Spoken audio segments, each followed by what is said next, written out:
Um texto do livro Quando é Preciso Ser Forte. Até meus 15 anos de idade eu só comia carne. Era uma luta para minha mãe me convencer a provar os legumes e outras iguarias. Eu só comia carne e estava acabado.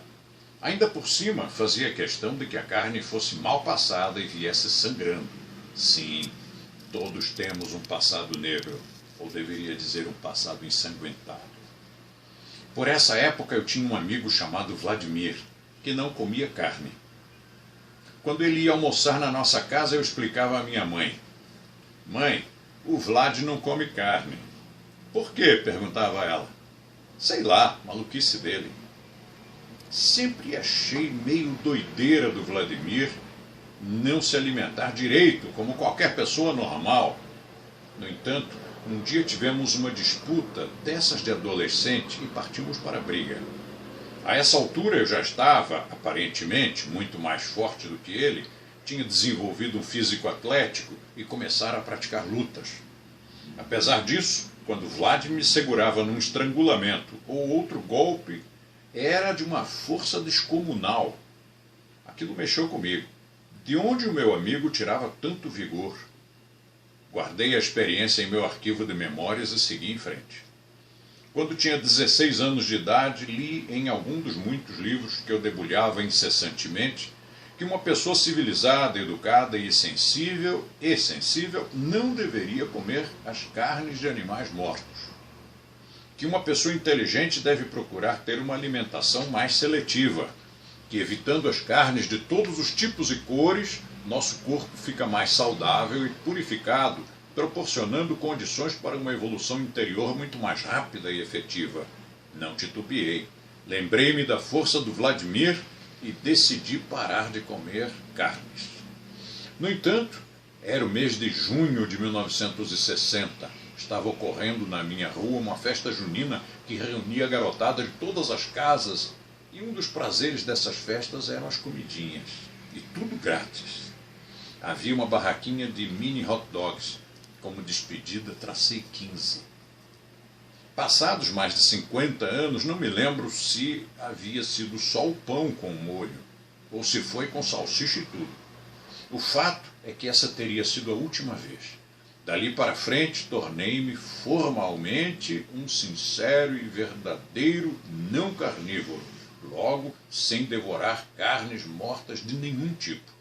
Minha mãe entrou em pânico. Você vai ficar fraco, vai ficar doente. Mas eu não arredava pé da decisão. Então mamãe chamou o médico da família para uma consulta domiciliar, como era costume naquela época. O doutor Rocha Freire olhou para a minha língua, penetrou meus olhos com um feixe de luz, auscultou meus batimentos cardíacos, mediu minha pressão e pontificou. Se não voltar a comer carne, você morrerá em 3 meses. Por essa época eu já utilizava o conceito que veio a se tornar o axioma número 1 do método de Rose.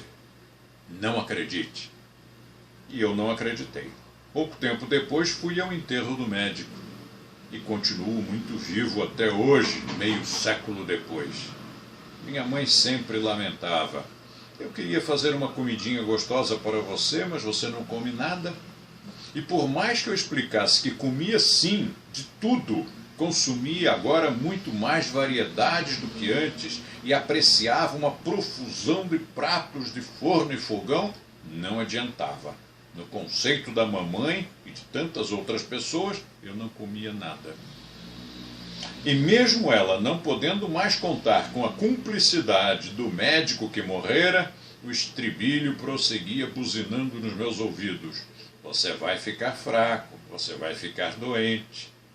Sob todo esse esforço para me sugestionar negativamente, foi mesmo uma proeza que eu não tenha ficado influenciado e não tenha ficado, de fato, enfermo.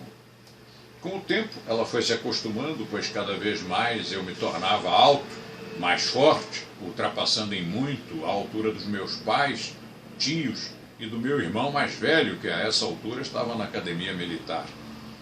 Mas não nos esqueçamos, nesse período eu era aborrecente, com 16, 17, 18 anos de idade. Quando alguém questionava minha alimentação, eu respondia do alto da minha empáfia: não sou necrófago, não como cadáveres. Ou então, não sou papa defunto. Ou melhor ainda, não como comida de cachorro. Eu não imaginava que mais tarde viria a ter uma cachorrona Weimaraner vegetariana.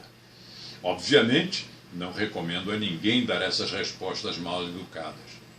Descobri com o tempo que as pessoas só implicam porque nós damos satisfação.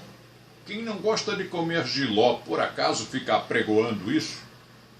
Se alguém puser essa amaríssima solanácea no seu prato, quem não aprecia, simplesmente deixa-a de lado, sem fazer alarde. Se puxarem assunto, perguntando se a pessoa em questão não come jiló, ela com naturalidade responderá laconicamente e prosseguirá a conversa com outro tema.